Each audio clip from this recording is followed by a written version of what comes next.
Olá, amigos! Eu sou o pastor Rafael Lemos, do SEI de Cabo Frio, e o desejo do nosso coração é que essa mensagem mude a história da sua vida, que ela possa ressignificar o seu passado, que ela possa definir projetos de Deus para a sua vida. Por isso, seja edificado por ela, compartilhe com o máximo de pessoas possível e que Deus possa mudar a história da sua vida e da sua família para a glória de Deus. Deus abençoe você. Neemias capítulo 1, diz assim a minha tradução: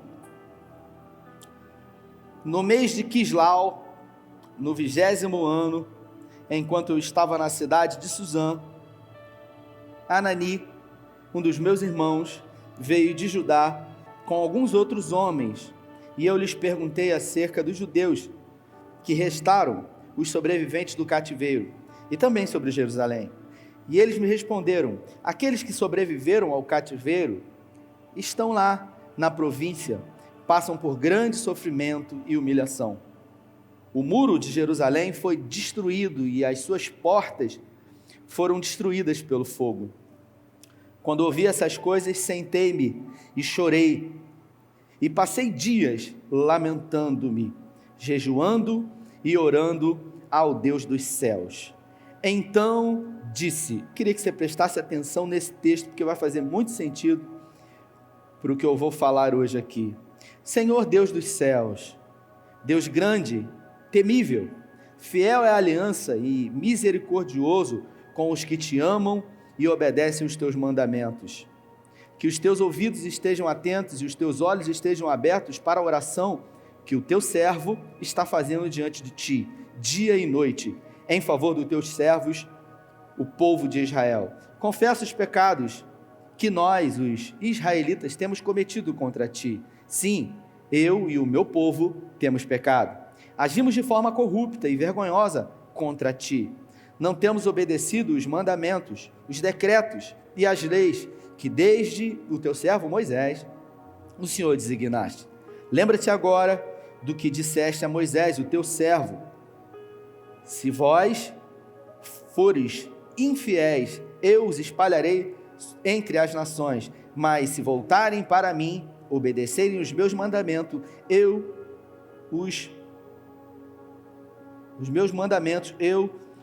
e puserem em prática tudo o que eu designei, mesmo que vocês estejam espalhados pelos lugares mais distantes debaixo dos céus, lá eu os reunirei e trarei para um lugar que escolhi para estabelecer o meu nome. Versículo 10.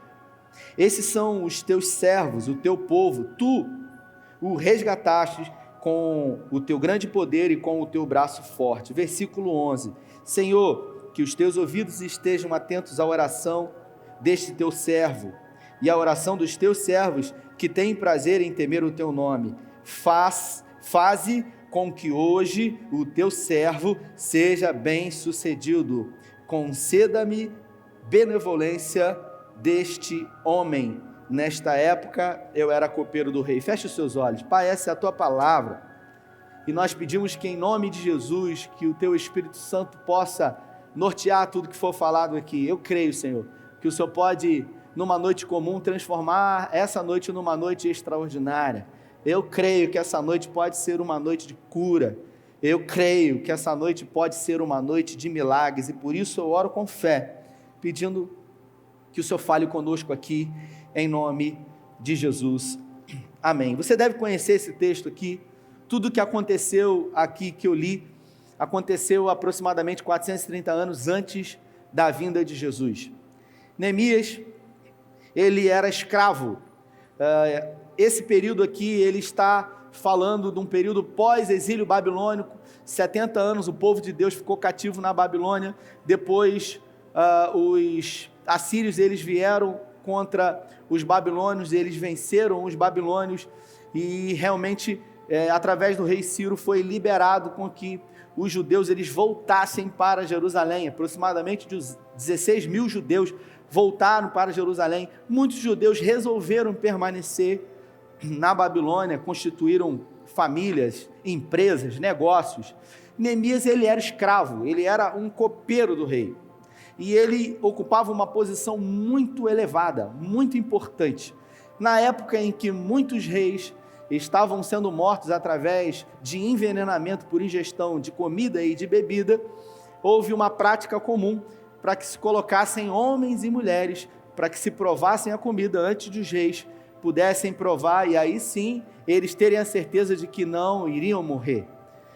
A primeira pergunta que eu me fiz quando eu li esse texto é: o que fez de Neemias um copeiro do rei, alguém que exercia uma posição de muita confiança? E a primeira coisa que eu me perguntei foi: será que Neemias ele tinha uma influência? Ele não tinha influência, porque ele era um escravo, ele era um hebreu como outro qualquer. Ele era bonito e por isso o rei Artaxerxes resolveu colocá-lo como o seu copeiro, a pessoa mais importante, a pessoa que assegurava a vida do rei. Eu também não, porque ele era apenas um copeiro. Mas se você ler toda a história de Neemias, você vai ver que ele ocupou essa posição muito elevada de pouco a pouco, e tudo que ele fazia com excelência, da melhor maneira possível. Talvez ele não tinha uma condição muito boa para fazer melhor, mas quando ele fazia o melhor que ele podia na condição que ele tinha. E por isso os olhos de Artaxerxes olharam para Neemias e viram aquele escravo, aquele homem que havia sido retirado da sua família de Jerusalém e foi levado num cativeiro babilônico. E por isso, gradativamente, ele foi crescendo até se tornar o chefe dos copeiros do rei. Talvez, falando nesse tempo presente de tirar os planos e projetos do papel, de realmente fazer as coisas acontecerem na sua vida, você olhe para a sua vida e você diga: eu não tenho condições financeiras, eu não tenho muitas oportunidades, eu não tenho muito o que fazer, eu quero incentivar você a dar o seu melhor naquilo que você faz, eu quero incentivar você a ser melhor do que você tem sido. Eu quero declarar sobre a sua vida que se você fizer isso, o Senhor vai honrar você, porque a Bíblia fala que Deus resolveu honrar a vida de Neemias, o Senhor era com ele. Esse texto diz que depois de ele estar servindo ali ao rei Artaxerxes durante muitos anos, um dia um dos seus irmãos com alguns companheiros vieram de uma visita que eles fizeram a Jerusalém. Jerusalém ficava aproximadamente 1.600 quilômetros de Suzã. E quando eles chegaram, logo Neemias ele ficou muito curioso a perguntar como se encontrava a sua cidade natal. E o relatório foi um péssimo relatório. Disseram para Neemias que o povo estava totalmente disperso, o povo estava totalmente desenganado e que os muros e as portas de Jerusalém estavam destruídas, arruinadas. Isso para você entender, uma cidade forte era considerada uma cidade onde haviam muros, haviam portais. Se você tiver a oportunidade de assistir documentários de Israel, você vai ver que a cidade antiga de Israel, ela, nos dias de hoje, ela possui grandes muralhas em todo o redor da cidade antiga, e são muralhas muito grandes, irmãos. Eu tive a oportunidade de estar lá em 2019 e vi, são muralhas altíssimas, e os muros eles são muito largos. Em alguns lugares existem plataformas que eram utilizadas para vencer os inimigos. Os muros em alguns lugares eles vêm funilando assim, deixando somente uma fresta, onde os soldados eles ficavam ali com flechas, com arcos e flechas, guerreando e atirando nos invasores. Em cada portal de Jerusalém, da cidade antiga, existem 12 portas, 12 portais. Deixa eu beber uma água aqui que... 12 portas. Em cada portal de Jerusalém, na parte de cima, existem trilhos, e eles colocavam ali óleos quentes, e quando o exército inimigo vinha, eles derramavam os óleos. Então, uma cidade para ser fortificada, era uma cidade que os seus muros eram fortalecidos e que haviam portas na cidade. Jerusalém estava totalmente desolada, e por isso a Bíblia fala que quando Neemias ouviu, ele chorou. Mas Neemias não chorou, ele chorou muito. Ele chorou e ele se angustiou durante semanas. Ele orou, ele jejuou, e ele sentiu e ressentiu o que o povo dele estava vivendo durante algumas semanas. Ele recebeu aquela notícia ruim, e isso para ele foi motivo de muito desespero. E durante algumas semanas, além de chorar no primeiro momento, a Bíblia fala que ele projetou, ele planejou, ele teve um plano, ele criou uma estratégia para fazer a diferença. Ele não era construtor civil, ele não tinha informações sobre como reconstruir o muro de Jerusalém, mas ele tinha o que precisava. Ele tinha boa vontade, ele tinha fé e ele tinha atitude. Talvez você que está aqui me vendo e ouvindo, queira que esse ano seja um ano diferente. Você não tem influência, você não tem dinheiro, você talvez não tenha nem ideias, mas eu quero dizer para você que tudo na vida começa através de um sonho, através de um projeto. Eu tenho ministrado sobre isso porque Deus tem falado ao meu coração, e eu creio que se Ele colocou essa palavra no meu coração, é porque Ele quer mudar histórias, é porque Ele pode mudar realidades, Ele pode mudar destinos. No final desse ano você pode olhar para trás e você pode declarar: esse ano foi diferente de todos os outros anos, porque você já tem um sim e um amém da parte de Deus. Neemias, ele não tinha absolutamente nenhuma informação, e ele não poderia chegar para o rei e pedir: olha, de qualquer maneira, porque não sei se você sabe, na época o rei era como se fosse um deus. Ele dizia quem ia morrer, ele dizia quem ia viver, ele dizia quem ia ser escravo, ele dizia quem ia ser livre, e Neemias era apenas um escravo que provava a comida do rei antes dele provar. Só que tudo que Neemias fazia, ele fazia com excelência. Ele era alguém que, enquanto estava trabalhando, o sorriso estava no rosto. Era alguém que amava o que fazia, mesmo sendo escravo. E a Bíblia fala que ele pediu ao Senhor, esse texto que eu acabei de ler aqui, ele fez uma oração inteligente para o Senhor, e eu queria, nessa noite, se você me permite, ensinar isso para você.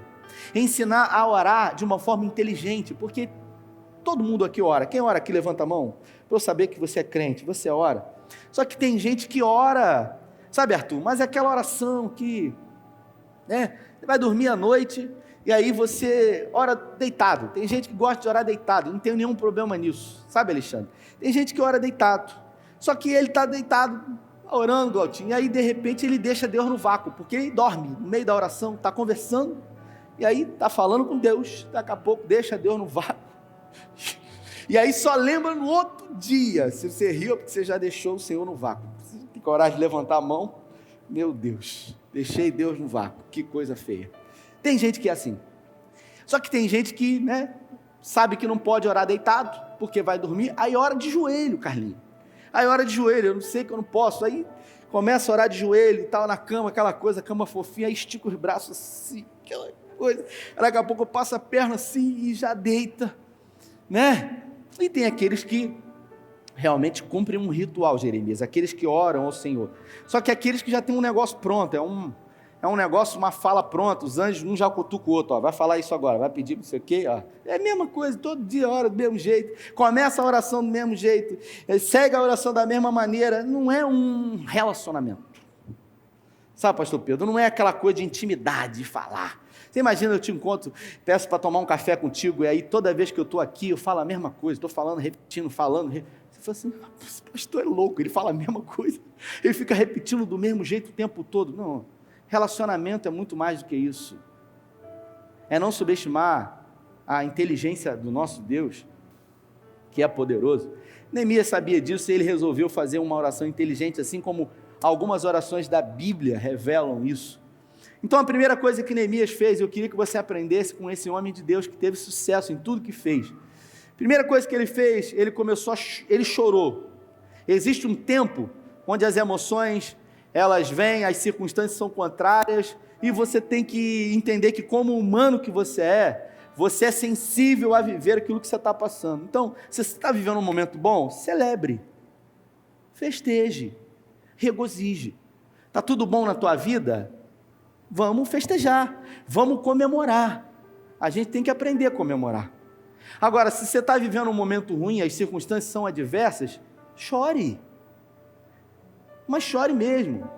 Tem gente que não se permite mais durante muitos anos. Qual foi a última vez que você conseguiu derramar uma lágrima dos seus olhos, seja num momento de oração, seja num momento de leitura da palavra, seja num culto onde a atmosfera e a presença do Senhor estava irradiante? Tem gente que já não tem mais a sensibilidade. Tem gente que não consegue mais chorar. Neemias, ele chorou, e ele chorou muito.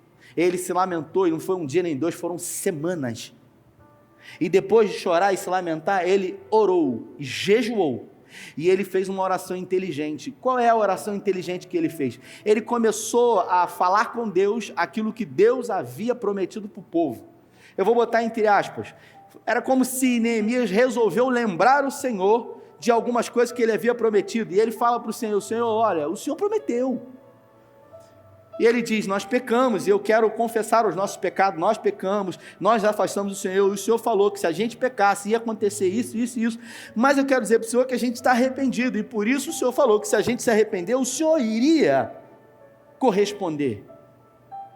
E ele começa a pedir ao Senhor, ele começa a criar uma estratégia, um plano,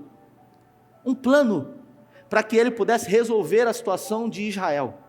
Ele cria um plano na cabeça dele e ele pede ao Senhor que ajude ele no plano que ele tem. Observe que ele não pede a Deus que resolva o problema, ele não pede a Deus que faça tudo por ele, ele pede ao Senhor que abençoe o plano que ele teve. Eu pergunto para você, quais são os seus planos? Eu perguntei semana passada na mensagem, quais são os seus planos para o futuro? O que mudou de semana passada para essa semana?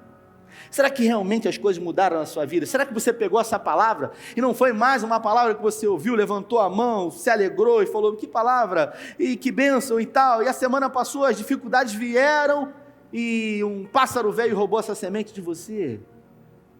Você tem planos? Quais são os seus planos para o futuro?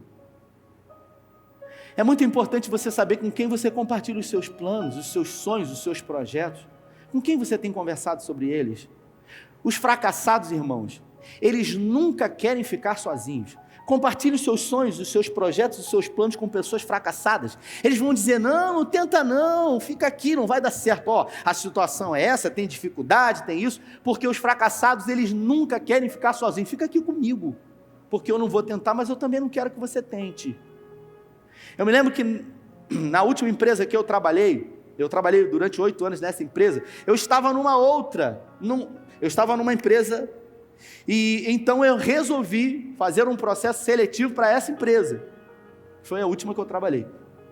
E eu cheguei a comentar com algumas pessoas da empresa, eu falei: olha, abriu realmente um processo de seleção para essa outra empresa e eu vou lá. E a maioria disseram para mim: rapaz, você é doido, você vai largar isso, você tem isso, você aquilo, você... Só que isso não me contaminou. Eu falei: eu vou. Sabe aquela coisa de você ter medo, você está numa zona de conforto. O negócio pode ser muito melhor, mas você tem medo. Para quem tem medo na vida, para quem não tem coragem, até um par de asas se torna um peso, porque não tem coragem de voar. E eu disse: não, eu vou. Eu fui, e eu participei do processo seletivo, até que fiz uma reunião com o próprio dono da empresa, e antes de fazer essa entrevista, um processo seletivo, obviamente eu passei algumas horas pesquisando sobre a empresa, sobre a história da empresa, como ela foi criada, como aconteceu, como os produtos que ela trabalha. Eu pesquisei absolutamente tudo sobre a empresa. Então eu fiz um plano, um projeto aqui na minha cabeça, sabe? Eu planejei, eu projetei tudo, e eu fui para essa entrevista e eu orei, eu falei: Senhor, me ajuda. E quando eu cheguei lá, ele me perguntou muita coisa, e eu comecei a falar sobre a empresa, e ele falou: rapaz, você conhece a empresa? Eu falei: sim, conheço a empresa. E chegou num determinado momento que a conversa avançou, e ele fez uma pergunta para mim. Sabe quando uma pergunta define aquilo que vai acontecer na sua vida? Ele me fez uma pergunta, ele perguntou para mim: quanto você gostaria de ganhar aqui na empresa? Sabe aquela pergunta que a pessoa faz e você sabe que vai determinar o seu futuro? Neemias, numa fração de segundos, quando o rei Artaxerxes chegou para ele e perguntou: o que você quer que eu te faça? O texto diz que ele orou ao Senhor, pedindo que estivesse com ele. Quando aquele homem me fez essa pergunta, eu respondi para ele, ele estendeu a mão para mim e ele falou assim: você está contratado. E ele perguntou para mim assim, eu tinha planejado tudo, irmãos, até ele dizer que sim. Daí para frente, os meus planos eram só me alegrar. E ele disse para mim: quando é que você pode começar? E eu fiquei assim: não, eu vou ver. Ele falou assim: quando que você pode começar? A gente estava no início do mês de novembro, eu falei para ele, no dia 30 de dezembro, no dia 30 de novembro, eu estou à sua disposição aqui na empresa. Dei aproximadamente 14 dias para a última empresa. Ou seja, eu fiz planos, eu projetei, eu fiz tudo aquilo que eu pude. A Bíblia fala que Neemias projetou tudo na cabeça dele. E ele entrou na presença do rei Artaxerxes de uma forma onde o semblante dele estava caído. O rei Artaxerxes olhou para ele e falou: Neemias, por que o seu semblante está caído? Se eu sei que você não é doente. Isso só pode ser obra do teu coração, ou seja, você está angustiado. O que está acontecendo com você? Ele disse: ah, Senhor meu, como eu poderia estar alegre se a cidade dos meus pais está em ruínas, os muros destruídos, os portais queimados? O rei olhou para ele e disse: o que eu posso fazer por você? Eu pergunto para você que está aqui hoje, se Jesus chegasse para você agora e dissesse para você assim: o que você quer que eu faça por você? Você sabe o que você pediria para Ele? Porque tem muita gente que está esperando as coisas acontecerem, mas elas não estão se preparando para que as coisas aconteçam. Quase 90% das pessoas que ganham na loteria, seja Mega Sena ou qualquer outro concurso aí de loteria, quase 90% dessas pessoas, quando o dinheiro vem, elas tornam a perder tudo o que tinham, tornam a ser como eram antigamente. Por quê? Você já parou para pensar nisso? Porque elas não estão preparadas, porque veio rapidamente, de uma forma inesperada, mudou a vida por um tempo, só que não soube administrar, não se preparou.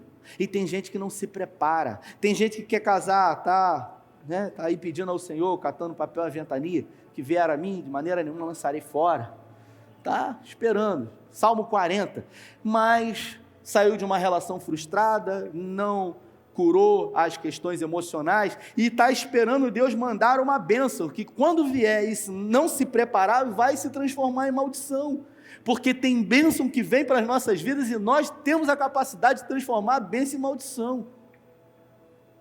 Tem gente que era de um jeito, Deus deu, ficou de outro. Como é que um pai vai dar uma coisa para um filho? Me explica isso. Que essa coisa vai separar o filho do pai. Se meu filho Tito pedir qualquer coisa que vai me separar dele, você pode ter certeza que eu não vou dar, irmãos. Vai produzir separação. O Tito pode até conseguir com o esforço do braço dele, agora eu não vou fazer isso, porque tudo que eu quero é que meu filho fique aqui. E tem gente que fica aqui, só fica aqui quando não tem. Porque quando tem, sai, e Deus sabe. Nesse momento você fala assim: fala Deus.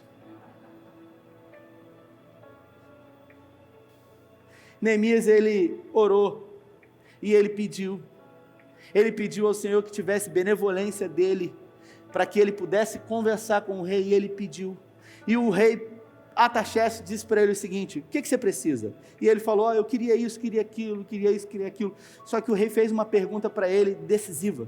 O rei virou para ele e falou para ele o seguinte: quanto tempo vai demorar até que você retorne? A Bíblia fala que os muros e os portais de Jerusalém, eles foram reconstruídos em 52 dias. Mas você sabe quanto tempo Neemias ficou lá? E qual foi a resposta para ele, para o rei Artaxerxes? Ele disse: eu vou precisar de 12 anos. Neemias ficou 12 anos em Jerusalém. Sabe um negócio difícil? Sabe um negócio impossível? E ali ele disse: eu vou precisar de 12 anos. E sabe o que o rei disse? Pode ir, eu libero tudo para você. Eu libero madeira, vou mandar carta para todo mundo. E ele pediu, e ele fez um plano, ele fez um projeto. Eu não quero me deter especificamente a isso, eu quero me deter à sua vida. Você tem planejado o seu futuro? Você tem desenhado como você quer viver os próximos anos da sua vida? Ou você tem ficado como Zeca Pagodinho, vou deixar as coisas acontecerem? Porque você pode decidir o seu futuro. Deus deu a vida para você. O Salmo diz que a nossa vida não é longa, é 60, 70, o que passar disso é enfado e canseira. O escritor dos Hebreus diz que ao homem está determinado a uma só morte, depois disso segue o juízo final. Ou seja, você só tem uma vida. Você não tem 2, 3. O que você quer viver amanhã? Que tipo de planos? Você tem planos? Com quem você tem conversado sobre os seus planos? Quem você tem ouvido? Quem você tem visto? O que você tem lido? O que você tem lido? Eu leio os feedzinhos do Instagram, do Facebook. Não, o que você tem lido, que tem produzido alguma coisa que vai impulsionar você a ser melhor do que você tem sido? Mas eu não tenho isso, então eu sou daqueles que vivo reclamando da situação financeira atual. Não, você não foi chamado para isso. Eu preguei semana passada, eu disse que José, ele mudava o ambiente onde ele se encontrava.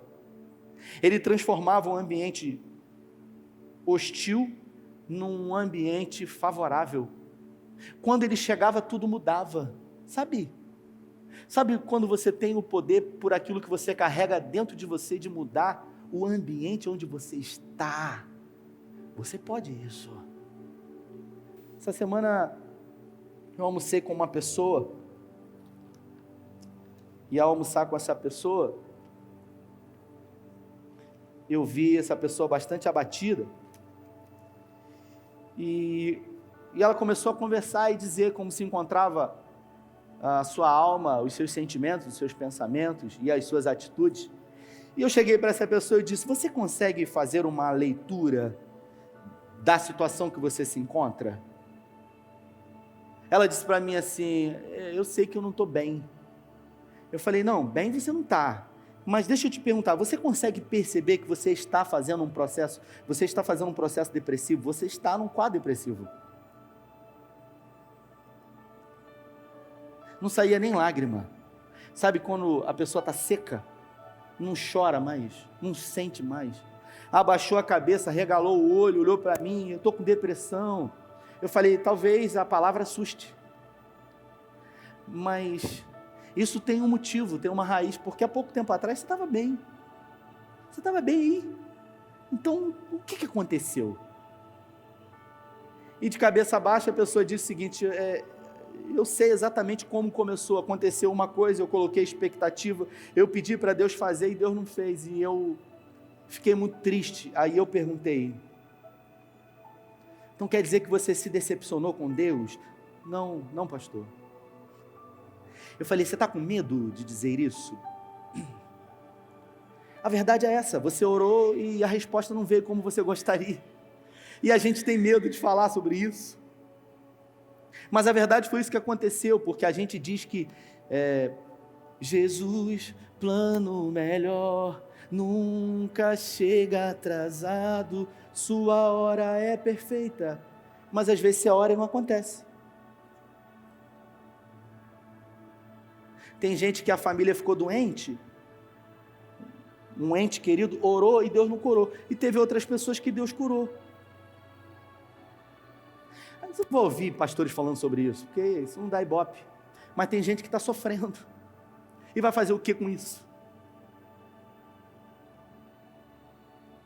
A Bíblia fala no Evangelho de João, no capítulo 11, eu tomava um café com a minha esposa essa semana e compartilhei com ela isso, que Jesus, todas as vezes, Galtinho, que Jesus ia para Jerusalém, ele ficava num povoado chamado Betânia.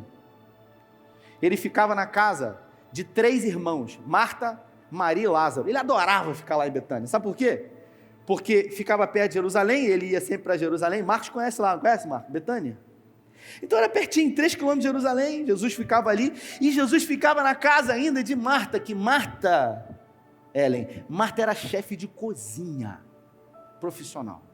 Ela fazia comida para Jesus. Tudo que Jesus queria comer era bolinho de peixe, peixe assado, muqueca de peixe, tudo que Jesus queria comer, ela vivia na cozinha fazendo comida para Jesus. E Maria vivia aos pés de Jesus ouvindo ele. Então ele tinha tudo. Ele tinha comida, ele tinha um lugar para dormir, ele tinha a amizade de Lázaro, e ele tinha ainda Maria que ficava ouvindo ele o tempo inteiro ali, tudo que ele queria. E a Bíblia diz que num determinado momento Jesus resolve ir para Pérea. A Pérea fica do outro lado do Rio Jordão, onde João Batista batizava os seus discípulos. Jesus foi para lá um dia de distância, e de repente Lázaro, amigo de Jesus, adoece. Ele fica enfermo. Aí Lázaro fica doente. Aí Maria chega e pede para um amigo ir em direção a onde Jesus estava e falar com ele: olha, mestre, aquele a quem tu amas está enfermo. E o cara vai, quando o cara chega lá e fala: mestre, aquele a quem tu amas está enfermo. Ou seja, quem Jesus ama, fica doente também. Aí ele fala o seguinte: Marta e Maria mandaram chamar o Senhor. Aí Jesus fala: tá bom. Sabe o que Jesus fez, Zé? Sabe o que Jesus fez? Nada. Sabe o que ele estava fazendo? Ele estava evangelizando, ele estava batizando. Não, ele não estava fazendo nada. E ele falou: pode ir, não vou. E ele simplesmente não foi. E quando o cara chegou lá, Marta estava esperando o cara, com Jesus, e de repente ela só vê um mensageiro. O que houve? O que ele falou? Ele mandou vir. Mas ele não veio com você? Ele estava fazendo o quê? Não estava fazendo nada. Não estava fazendo nada. E não quis vir? Não quis vir. Aí a Bíblia fala que Jesus veio depois. Só que Lázaro já estava morto. E a Bíblia fala que quando ele chegou em Betânia, Marta, que boazinha só tinha cara, adorava fazer comida, mas era muito braba, ficou esperando Jesus na entrada da cidade. Depois você lê em casa, Evangelho de João, capítulo 11, ela só assim, ó, sabe? Igual sua mulher quando fica brava, assim, ó, pezinho. Pensa numa mulher desaforada, braba. E quando Jesus chega, ela já, bonito, né? Comer minha comida quer, dormir na minha casa quer, mas quando eu mando te chamar, porque Lázaro estava doente, você não vem. Aí ela fala para ele: se o Senhor estivesse aqui, nada disso teria acontecido. Mas estava fazendo o que lá? Não quis, chegou atrasado. E ele chega para ela e fala para ela: o seu irmão vai ressuscitar. E ela diz para ele: eu sei que ele vai ressuscitar na ressurreição dos mortos. E aí Jesus diz: eu sou a ressurreição e a vida, aquele que crê em mim, ainda que esteja morto, viverá. Ela chora, decepcionada, porque tudo que ela queria era que Jesus chegasse ali naquele momento, e Jesus não foi. A Bíblia fala que ela entra dentro da cidade, do povoado, ela vai dentro de casa e ela chama Maria, e ela fala assim: o mestre está aí, ele perguntou por você. Depois você lê em casa, o texto diz que Jesus ficou exatamente onde ele estava, ele não entrou, ele ficou lá. E quando Maria chegou, ela disse a mesma coisa: se o Senhor estivesse aqui, isso não teria acontecido. Sabe quando você se decepciona, você se frustra, você aposta as fichas, você acredita que vai dar certo? Nós vivemos numa esfera de cronos, né? Dias, meses, anos, décadas, horas, minutos, segundos. Deus, ele vive numa outra esfera chamada Kairos. E não faltam perguntas para muitas respostas. E quando Maria chega para Jesus e fala para ele: se o Senhor estivesse aqui, tudo isso não teria acontecido, Lázaro não teria morrido. Jesus chega para ela e fala para ela: onde vocês o enterraram? Onde vocês o puseram? Dizendo para ela o seguinte: onde vocês enterraram essa decepção? Onde foi que vocês esconderam a decepção que vocês tiveram? É como se ela chegasse para Jesus e falasse assim: onde está a decepção que você teve por mim? Aonde que vocês esconderam isso? E eu disse para essa pessoa que eu estava almoçando, eu falei assim: olha, eu vou falar uma coisa. Você precisa ter uma conversa com o seu pai, mas você tem que ter uma conversa verdadeira, porque a gente vive num tempo de tanta fake news, a gente vive num tempo de tanto mascarar as coisas, amenizar, e às vezes a gente precisa se despir, sabe, de capas que a gente coloca, e a gente tem que ter uma conversa sincera, de verdade. Você imagina você, Zé, que tem 3 meninas, e as suas filhas, elas, ao conversarem com você, elas querem amenizar. Você gostaria que as suas filhas, diante de dificuldade, decepção com você, de chateamento com você, que elas amenizassem ou que elas fossem sinceras diante de você e falassem: pai, eu fiquei assim, eu me decepcionei. Qual é o pai que quer ouvir mentira do filho?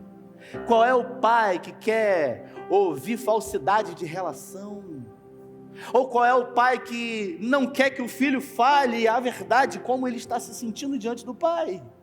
Só que quando a gente leva para a relação com o divino, com Deus, sabe o que acontece? A gente acha, vou falar igual quando a gente é pequeno, que Deus castiga. A gente tem medo. Mas Ele é pai. E Ele sabe exatamente como você se sente. E Ele quer que você fale isso para Ele. Eu disse para aquela pessoa: você tem que ter uma conversa, mas uma conversa de verdade. E eu disse para aquela pessoa: quanto tempo você não chora? Há quanto tempo não corre uma lágrima do seu olho? Há quanto tempo você não é humano? Porque como humanos que somos, sofremos e choramos. Eu me lembro que, por circunstâncias da minha vida, a minha vida foi uma vida difícil, foi uma vida, é a minha história, e eu não digo que é boa ou ruim, é a minha história, cada um tem a sua. Por circunstâncias da minha história, eu precisei ser forte por muito tempo. Eu precisei porque não tinha como ter plano B, não tinha ninguém para contar. O meu plano B era fazer o plano A dar certo. Não tinha outro plano, não tinha outra alternativa. Não tinha. Meu primeiro tênis foi eu que comprei, pô. Meu primeiro tênis da marca que eu queria foi eu que comprei. Tudo que eu queria eu tinha que comprar. Não tive pai, não tive mãe, não tive nada. Isso me tornou alguém muito racional.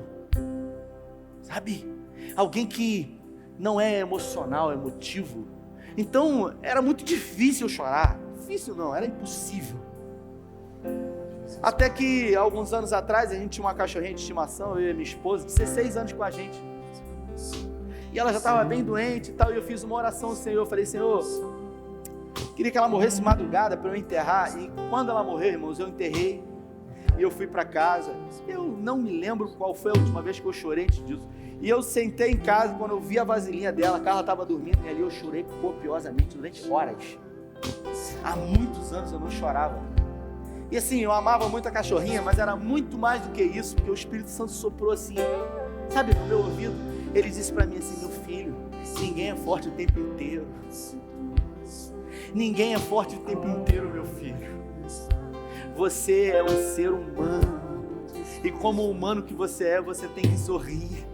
Mas também você tem que chorar, porque a Bíblia fala que naquele exato momento, quando Maria fala para ele: se o Senhor não estivesse aqui, isso não teria acontecido. A Bíblia diz: Jesus chorou. Jesus chorou. Por que eu estou contando isso para você? Porque eu comecei essa mensagem falando sobre planos e projetos, mas como falar sobre planos e projetos para alguém que não acredita mais? Como falar para alguém que se frustrou com o Senhor? Como falar para alguém que enterrou sonhos e projetos? Mas se Deus colocou essa palavra no meu coração, foi porque Ele trouxe você aqui para ouvir e curar a sua vida nessa noite, no nome de Jesus. Aleluia. Eu creio que tudo pode ser diferente. Eu queria que você se colocasse de pé.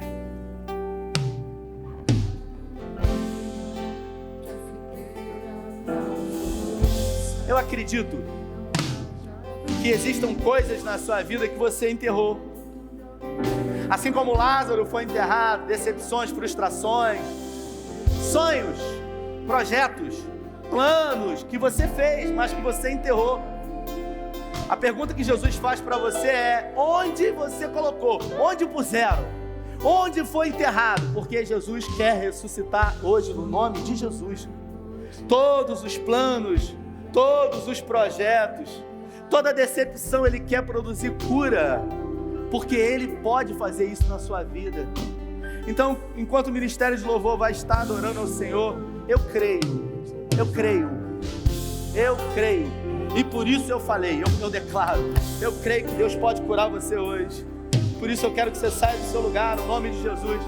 Você que os planos e projetos foram enterrados, as pessoas que estão do seu lado, pode apagar, elas nada podem fazer por você, a não ser olhar para você mas existe alguém que pode mudar a sua história. O nome dele é Jesus e ele está aqui nessa noite e ele quer mudar a sua história.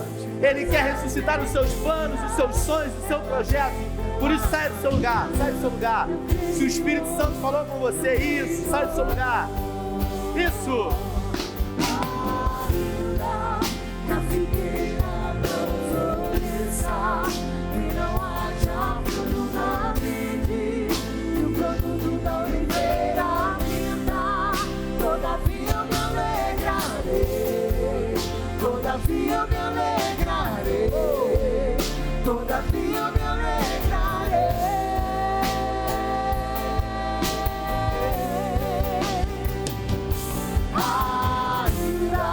Que a figueira não floresça e não haja fruto na vide, e o produto da oliveira minta.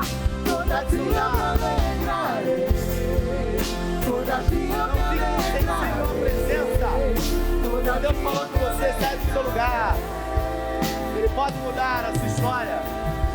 Pega na mão da sua esposa e traz ela aqui. Porque a sua vida pode ser diferente hoje.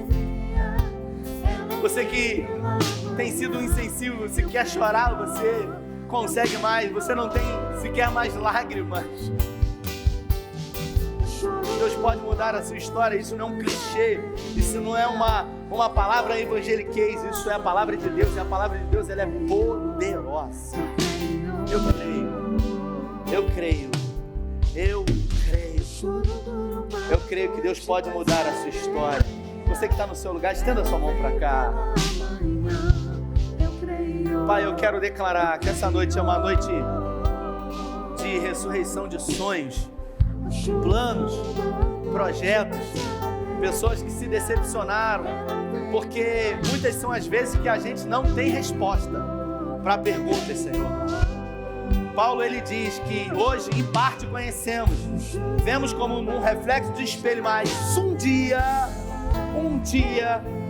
conheceremos a verdade exatamente na sua totalidade. Nós não fomos chamados para buscar respostas, nós fomos chamados para viver pela fé, e a tua palavra diz em Abacuque que o justo viverá pela fé. Mas eu peço em nome de Jesus, que o teu Espírito Santo, o Paráclito da igreja, que ele abrace agora essas vidas que estão aqui, que ele produza acalento aos corações que se feriram, que se decepcionaram, que frustraram, por circunstâncias que eu não conheço, mas que o Senhor conhece. Eu peço agora, em nome de Jesus, derrama o bálsamo de Gileade, Pai. Ó Deus, fecha toda a ferida aberta, em nome de Jesus. Pai, coloca de pé aquele que está caído, renova as forças do abatido.